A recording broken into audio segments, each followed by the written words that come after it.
AI agents are everywhere, automating tasks and making decisions at machine speed.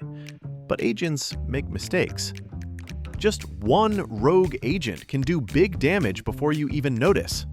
Rubrik Agent Cloud is the only platform that helps you monitor agents, set guardrails, and rewind mistakes, so you can unleash agents, not risk.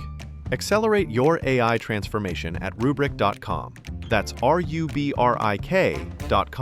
How would you like a 15% discount to my daily email, the stack of stuff, the show notes, discounts to the conference, all of that? All you need to do is text the word SHOW to 33777. You'll get the annual subscription with a 15% discount to my daily email. You'll get the stack of stuff, the links to the show notes, discounts to the conference, and so much more.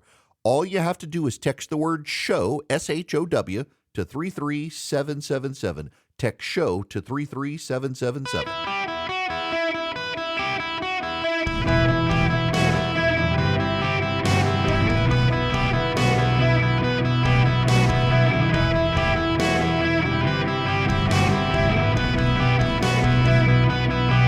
Welcome to the Eric Erickson Show podcast, Hour 3. Greetings, conversationalists. Welcome. It is Eric Erickson. I'm delighted to have you with me. Truly am. The phone number is 877-973-7425. I hope you guys are getting your Christmas shopping done. I wanna prepare you for something starting next week. The last week I'm going to be on air for the year. We're going to do this over a couple of days. We have a new advertiser coming on board starting next year, Van Allen Golf. Now, I got to get into the Russians and stuff, but I want to talk about this first because let me just lay all my cards on the table with you and be brutally honest with you.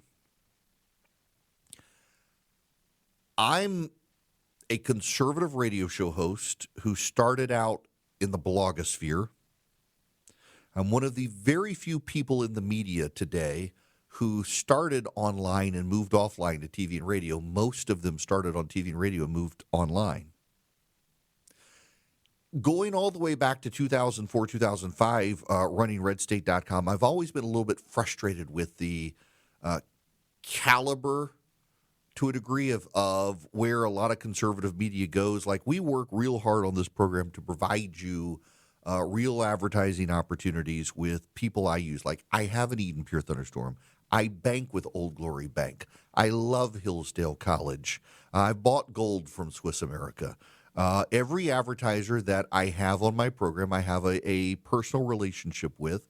I don't like to sell you stuff that I just pretend to have a relationship with. And this goes back to I used to listen to Paul Harvey as a kid. My dad, only time of day you were guaranteed to get a spanking in my house is if you made noise from 12 to 12:15 on a weekday or on a Saturday when Paul Harvey was on the radio, because my dad got the news from Paul Harvey, and if you interrupted him getting news, you better watch out. And Paul Harvey did advertising. He advertised for Rinnai, the water heater company. Y'all remember that? If you back in the day, you remember listening to Paul Harvey on the radio. He advertised for Rinnai water heaters. And I always wanted to grow up and get a Rinnai water heater because Paul Harvey said they were the best. Forever hot water. And now I have one, and I assure you, they are the best hot water heater on planet Earth. I have a daughter who I don't think she's cut her hair in 19 of her 20 years. She's got very long. She gets it trimmed.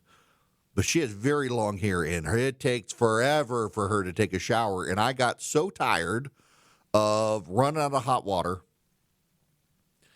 The CEO of Rinnai actually heard me, and they said, we'll put a hot water heater in your house. And I was like, yes, please. We haven't run out of hot water since. It's been glorious. I can take a 2-hour hot shower. Not that I would.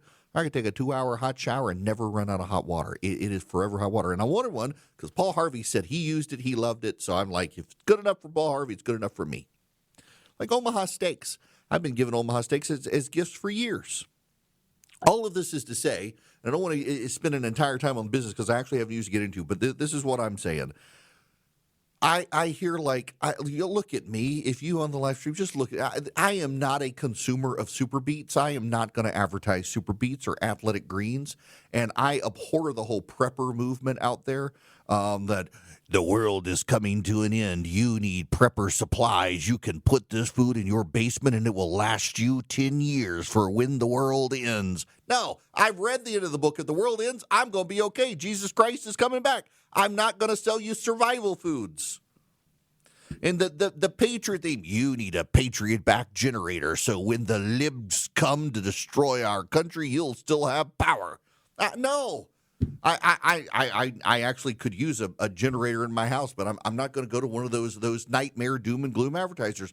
I have turned down over $500,000 in advertising on sports betting alone because I don't want to be a part of the destruction of young men in this country with sports betting. Now, I don't care whether you bet or not. I'm going to Las Vegas at the end of next week. I don't do sports betting. Most of my friends do, but the sports betting stuff that we're seeing and the targeting of young men, I just have a repulsion to. I don't want to do it myself.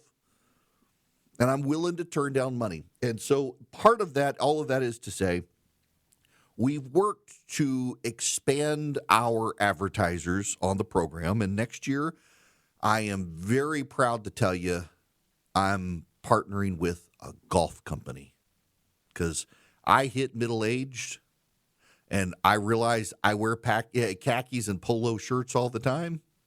I already dress like a golfer. I might as well learn how to play. And boy, do I love it, and I'm awful, and I love it. I love it and I'm awful. I'm getting better, but I'm awful. You know, the president actually asked me to play golf with him. This was back before he was president. He asked me to play golf with him, and I was like, no, I'm really, really bad. I got to get better. He's like, okay, well, let me know. And a couple of years ago, he called me. I was on a golf course, and he's like, why are you on a golf course? You suck. I was like, I still do. I'm working on getting better, Mr. President. I promise. He's like, oh, you suck at golf. It's like, yes, I do. My handicap's measured in beers drunk and balls lost, but I am delighted to partner with Van Allen Golf. They are some longtime friends of mine. They are a new golf company, and they have a putter. And I got to tell you, you got the Scotty Cameron putters and all the specialized putters. And I was like, this is all marketing, isn't it? It's not real stuff. And then I held one of the Van Allen Golf putters. I was like, oh my gosh. It actually is real, the weight and the balance of this putter. And when you think about it, the putter does so much of the work in golf, and it matters. And so I just want you, this is a very long way of saying a heads up that I am starting next year, Van Allen Golf. We're going to welcome them as an advertiser. And starting next week, I'm going to be giving away Van Allen Golf putters on this here radio program. If you listen to the radio show, no purchase necessary. You'll just have to listen to the radio show. And I've got 3 Van Allen Golf putters to give away. And I am so excited to be able to do this before Christmas. Probably can't get the putter ready for you. This is an idea. Literally, I had this yesterday, knowing they're coming on next year. And I emailed Will at Van Allen Golf and said, hey, can I give putters away on air? Just 3 of them. Can I give 3 putters away? It's like, that's a great idea. So we're going to work it out. So they will work with you to get you fitted for the shaft length you want, the size grip that you want. We'll take care of it. No purchase necessary. Just be on the lookout. Starting next week, I'm going to be giving away Van Allen Golf putters. You can go to vanallengolf.com if you want to check them out. And I promise you, I was one of the people who believed it was all marketing hype until I held one of these bad boys in my hand, and I covet the Van Allen Golf putter. I ordered one. They're not giving it to me. I ordered it. I bought it myself. I can't wait to get it. I hope I get it before I go play golf in Vegas next week. But I look forward to exploring Van Allen Golf with you guys as well. I'm just delighted to have, like, instead of a prepper doom and gloom, the world is coming to an end, buy my vegetables, I actually get to say, this show's sponsored by a golf company. That's awesome. Now, let's move on to, well, the Russians. The Russians and the Caribbean, because there's actually this really fascinating report. Where is this? It's in show notes. Text Eric to 33777. Combat rescue aircraft, tankers arrive in Caribbean as U.S. military buildup accelerates. That's right. The U.S. military is expanding its presence in the Caribbean. I am very torn about what's happening in the Caribbean. And you're at, Erickson, why?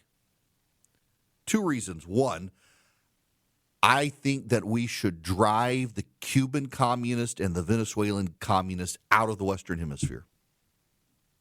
But Congress has the war power, not the president. He's not allowed to do this unilaterally. The Pentagon is continuing to rapidly add military capabilities to Operation Southern Spear, a mission that began as a counter-narcotics effort but is increasingly aimed at Venezuelan dictator Nicolas Maduro. Images emerged online today of combat search and rescue aircraft having arrived in Puerto Rico. In addition, KC-135 Stratotanker aerial refuelers are now flying missions out of the Dominican Republic. We also found the KC-46 Pegasus tankers have been flying sorties out of the U.S. Virgin Islands for months, with a major ramp-up in activity in recent weeks. This is all on top of yesterday's arrival of EA-18G Growler electronic attack jets in Puerto Rico, and the news we broke today that the USAF F-35As are being sent to the Caribbean as well.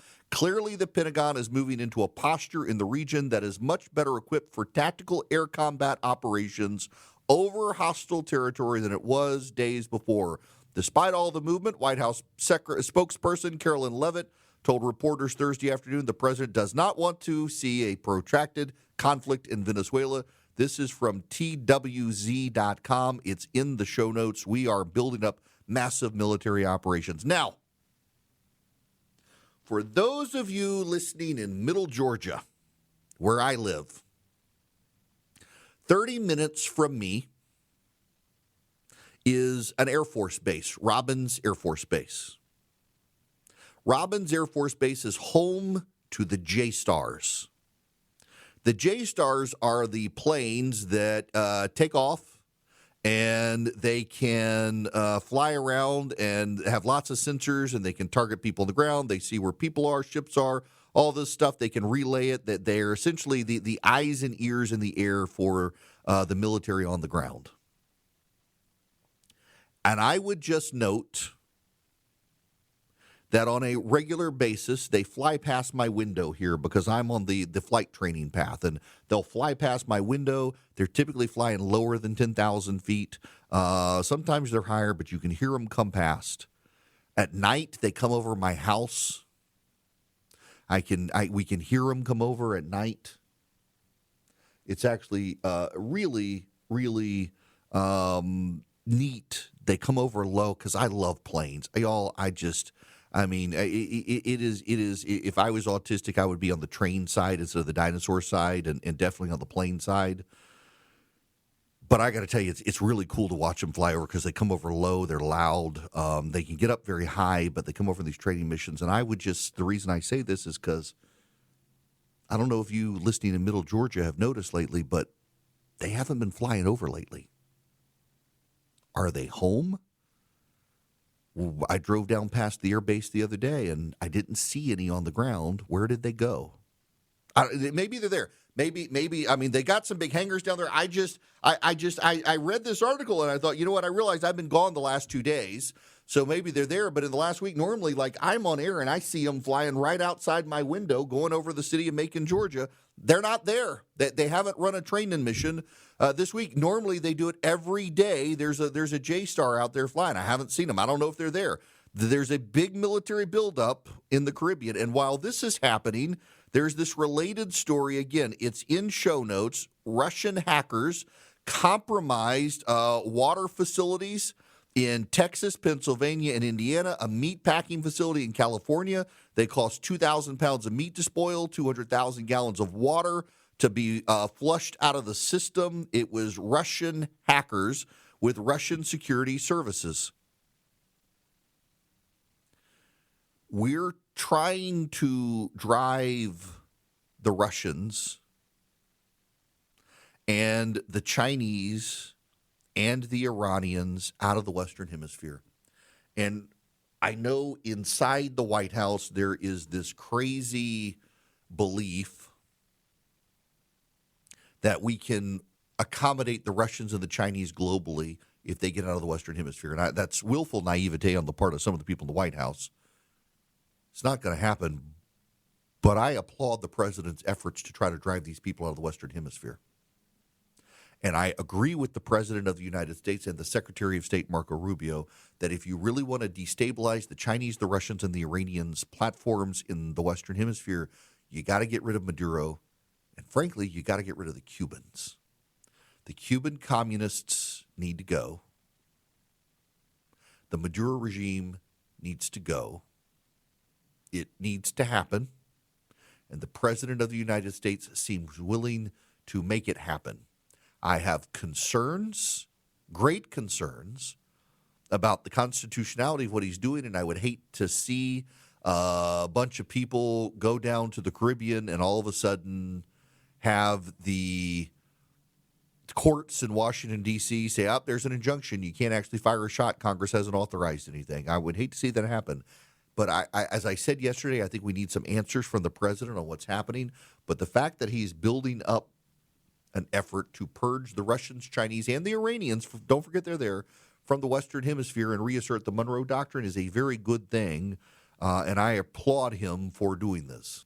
AI agents are everywhere, automating tasks and making decisions at machine speed. But agents make mistakes. Just one rogue agent can do big damage before you even notice. Rubrik Agent Cloud is the only platform that helps you monitor agents, set guardrails, and rewind mistakes, so you can unleash agents, not risk. Accelerate your AI transformation at Rubrik.com. That's RUBRIK.com. So I just got an email from Tom, and Tom told me the J-Stars were retired. That's why they're not flying over. Okay. Thank you, Tom, for that information. You sent me the links. I didn't realize they had been retired. But then what's been flying over that's not flying over right now? It's not just the cargo planes that are the KC whatever that are flying over. They've got a different big plane that flies over low still in my area, and it's been gone for the last week or so. It's just it flies over all the time. I see it come past my window, and I thought it was still the J-Stars. It's a jet. It's not propeller. We got the propeller ones. They hadn't been flying over lately either. So I don't know, but thank you, Tom, for letting me know. I did not realize that the J-Stars had actually been completely retired. And I get part of the reason is because whatever this plane is that still flies over low and slow beyond the big the big ones that are hauling cargo and tanks and stuff. I don't know what it is, but it's a plane that comes over. You hear it at night. It has a whistle, and it is gone. Haven't seen it in the last week or so. So in any event, now I got to move on. Because I want to talk about something completely off the wall and not politically related. How about that? I try to be mindful to do this at this time of year. We're in Advent. We are a few weeks away from Christmas. And I just want to remind you guys that at this time of year, your reaction to bad things, to news, to people, it can matter. It can matter greatly. And when we come back, I want to spend a little bit of time just talking about that issue. They're really relevant for this time of year when you look at the data, and I'll give you the data and explain it to you what I mean when we come back. First, I want to tell you about Old Glory Bank. Again, I'm so delighted to have a bank that is an advertiser on the program. They're good people. They started off as a very conservative-oriented project to provide banking for conservatives at a time of debanking trends. And then Donald Trump gets elected, and debanking worries go away. And they want to be really hands-on with business, and they are. They're great for business. They're great for individuals. If you've got a kid and they need a custodial account, why don't you partner with Old Glory Bank? Go to oldglorybank.com/Eric. You can get your kid a custodial account. They can learn to deposit cash through Old Glory's great system of 88,000 retail locations around the country. They can learn savings, build up some savings with an interest-bearing account. I've got a no-fee savings and no-fee checking account. They've got premium accounts, and if you're active duty military, they'll waive fees for you. They're very great to work with. They do mortgages. They do CDs. They're great for businesses. They'll help you with your business. They'll get to know your business. Or really enjoy banking with them. They make it very easy. oldglorybank.com/Eric is where you want to go. oldglorybank.com/ERICK. Member FDIC, equal housing lender, terms and conditions apply. AI agents are everywhere, automating tasks and making decisions at machine speed. But agents make mistakes. Just one rogue agent can do big damage before you even notice. Rubrik Agent Cloud is the only platform that helps you monitor agents, set guardrails, and rewind mistakes, so you can unleash agents, not risk. Accelerate your AI transformation at Rubrik.com. That's RUBRIK.com. Hello there. Welcome. It is Eric Erickson here across the United States. The phone number is 877-973-7425 should you wish to be on the program. Y'all, let's talk about the holidays, and we'll save the theology and stuff for Christmas. I want to talk to you about mental health, though. You got the situation with the University of Michigan coach. It should be a big red flag. But I saw a report a while back about how suicide increases between Thanksgiving and the first of the year. And when you look at the holiday commercials on TV, just as an aside, you can kind of see. I mean, the everybody's smiling and happy, and they're surrounded by family and friends. What about the people who aren't? And the stresses, the financial stresses that come with the holiday season. A lot of us are very tribal these days. We are in a bubble of our own making with people who think like us and look like us online and off. And we, without even knowing it,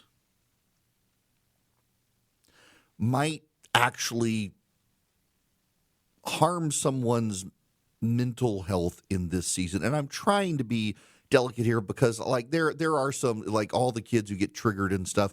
I had someone the other day tell me that, I was talking about the HR training the other day, and I had somebody tell me that at his company, they were told they're no longer allowed to talk about competitive environments, thriving in competitive environments, because that is male-centered language. Now, I got to tell you, if your company is telling you that praising people for thriving in competitive environment is male-centric language, you can't use, your company's probably not long for the world, because competition isn't male-centric. Competition is a thing. So I'm trying to avoid that. But, at this time of year, there are random people you're going to encounter at grocery stores, out while you're shopping for Christmas presents and the like, who are being held together by a thread or two. And your treatment of that person, whether they're the cashier, the bag boy, the kid who's stocking stuff, or the random other person at the store, will have a ripple effect on them when their nerves are frayed, their lives feel shattered, they're holding on by just a few threads, and they're not sure how they're going to make ends meet or make people happy for Christmas, or even if they're going to have family around. All I'm asking is that you've got to be a little gracious this holiday season. There's this thing now in conservative circles in particular that people are you shouldn't be nice or kind. I can't remember. It goes back and forth. Some people say don't be nice. Some people say don't be kind, that it's fake. You've got on the left now this idea that you shouldn't be civil to people. I think you should be nice and kind to everyone.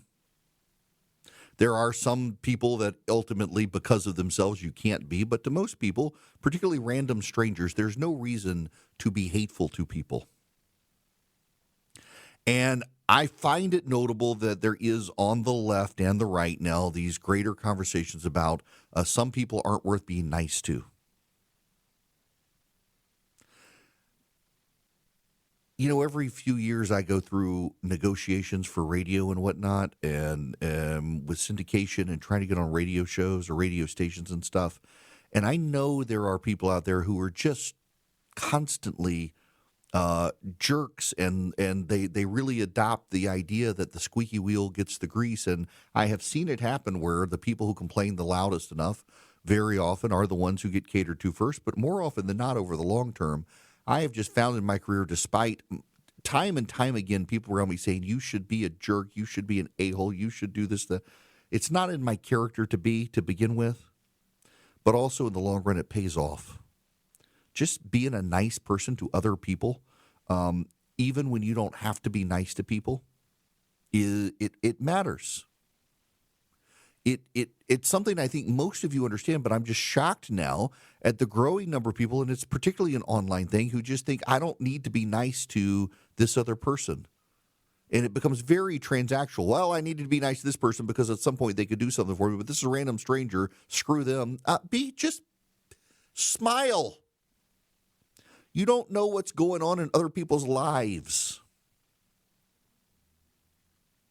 There's a movement on the right now. Joe Rigney, who is a Christian writer, works with Doug Wilson, wrote a book on empathy and how empathy is this newer, late modern 1960s thing, and really before that it was sympathetic. I don't care whether you're sympathetic or empathetic. Just understand that other people are going through things right now, particularly in the holiday season, you may not be aware of, and your smile or your scowl could have an impact on them.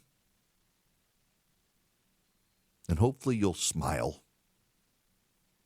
I got off the plane last night in Atlanta from Jacksonville, Florida, and I by the way, I feel compelled to say this every time because people listen. They're like, Jacksonville is literally 4 hours from your home. Why didn't you drive? Because my schedule made it easier to fly. And I got off the plane last night, and I wished the flight attendant on Delta and the pilot, as he was coming out, I just said, Merry Christmas, and they acted like no one had said Merry Christmas to them or that they were even aware it was Christmas. It was kind of funny how they reacted. And they were both very, very kind about it and wished me Merry Christmas back. Not happy holiday season greetings or anything like that. Merry Christmas to you, too. And it was like no one had wished them Merry Christmas. By the way, if I know you're Jewish, I tend to wish you a Happy Hanukkah.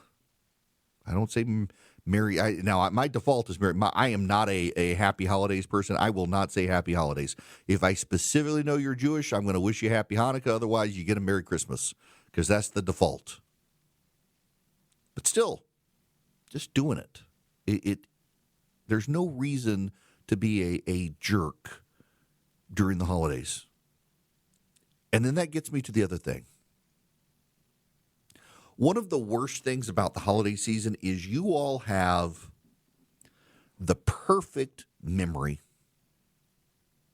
I'll tell you mine. I think my parents are probably listening right now. I was 4 years old. We had not moved to Dubai. My dad had gone, I want to say it was duck hunting.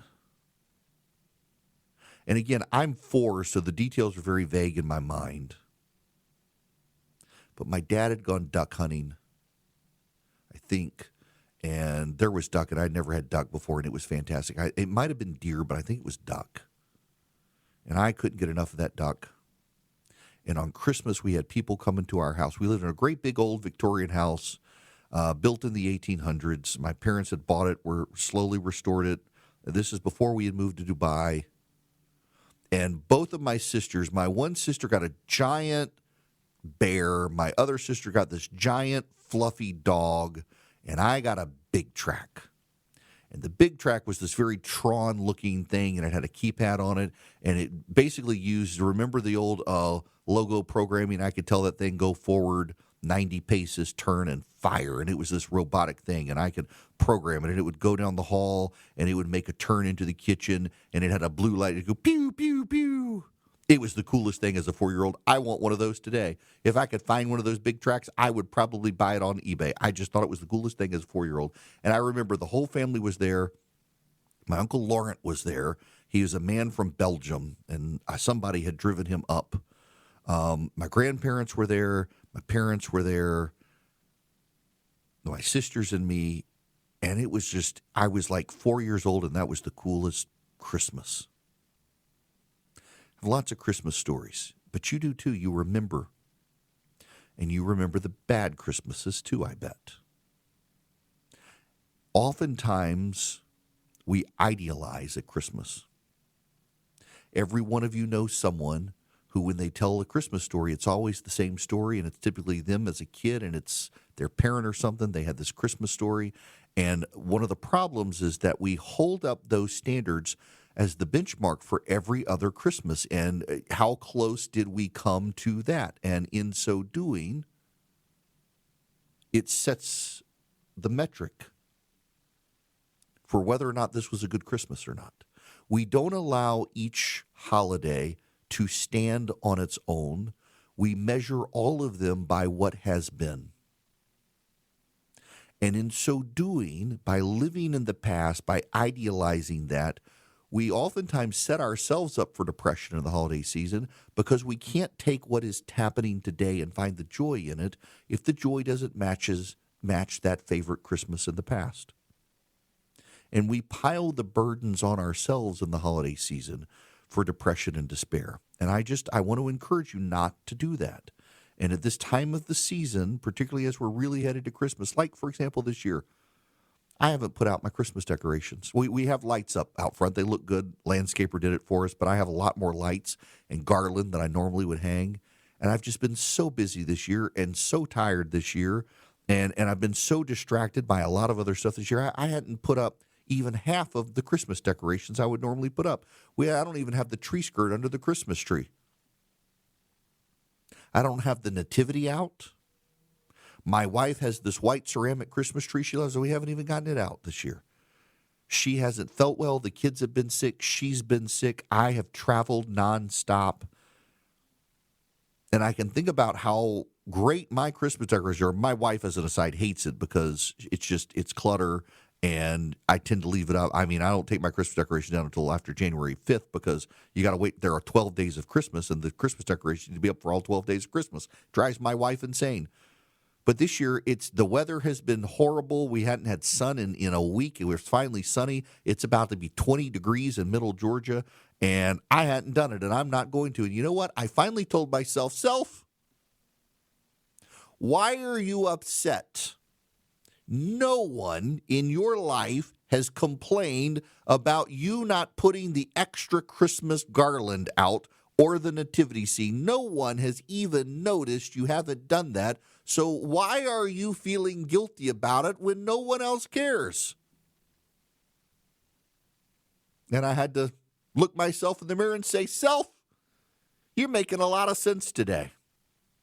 But I bet you're doing it too, people. This is why I'm talking about it. I want you to know I go through this stuff too. It's not just you. And at the end of the day, what matters is what mattered on the first Christmas, not this Christmas. And that's a better gift than any gift you're going to give to any person this holiday season. So you should stop worrying about your perfect Christmas. You should stop worrying about your perfect tree. Stop worrying about your decorations. And stop worrying about your inability to buy that one particular present. Because your presence in the holiday season and your frame of mind being happy and joyful as opposed to racked with guilt or stressed out is going to go a long way towards you smiling, and your smile is going to impact somebody standing in the line at the grocery store behind you, worried about the cost of the groceries, whether or not they've got everything, worried about the things they couldn't find, worried about who's coming and who's not, where they'll be, and how much money they have left in the bank account. And if you're overwhelmed with your holiday season, you're not going to be able to smile at that person.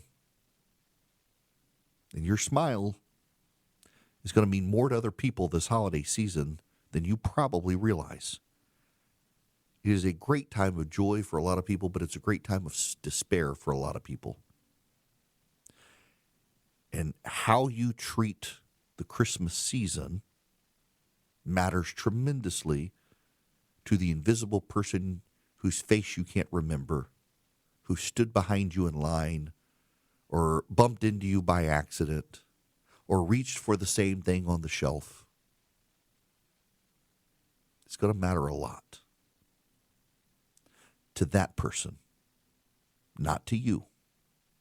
This is not a time of selfishness, but a time of selflessness, embodied by the very first Christmas and the sacrifice made there.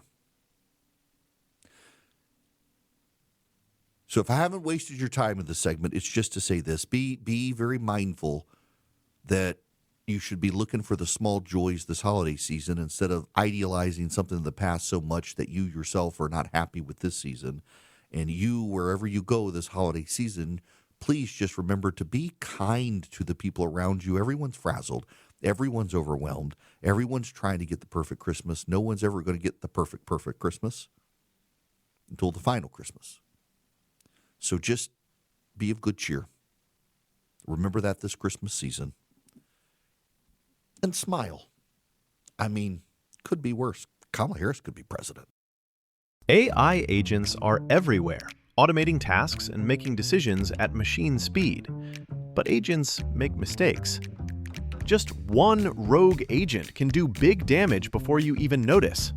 Rubrik Agent Cloud is the only platform that helps you monitor agents, set guardrails, and rewind mistakes, so you can unleash agents, not risk. Accelerate your AI transformation at Rubrik.com. That's RUBRIK.com. Hello there, welcome. It is Eric Erickson here. I got to read you guys this tweet, which it is from a guy named Peter Gurnis. This is not real, just so you understand, but he gets to what's going on in corporate America right now. He writes, last month I rolled out Microsoft Copilot to 4,000 employees.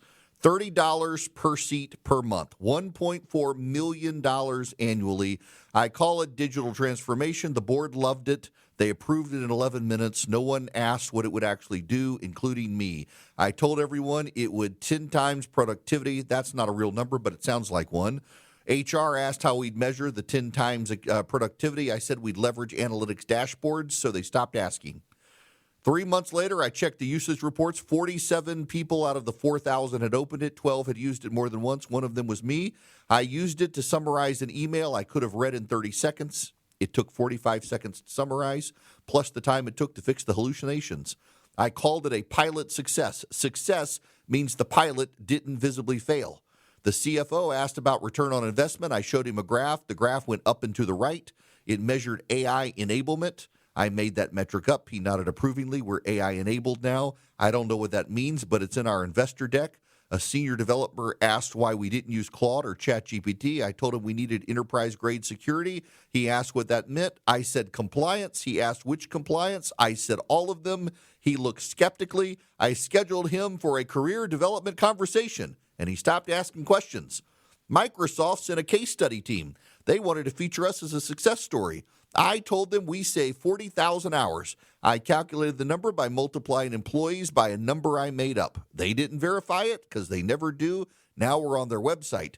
Global Enterprise achieved 40,000 hours of productivity gains with Copilot. The CEO shared it on LinkedIn. He got 3,000 likes. He's never used Copilot. None of the executives have because we have an executive exemption from using it. Strategic focus requires minimal digital distraction. I wrote that policy. The license is renewed next month. I'm requesting an expansion, 5,000 more seats. We haven't used the first 4,000 seats, but this time we'll drive adoption.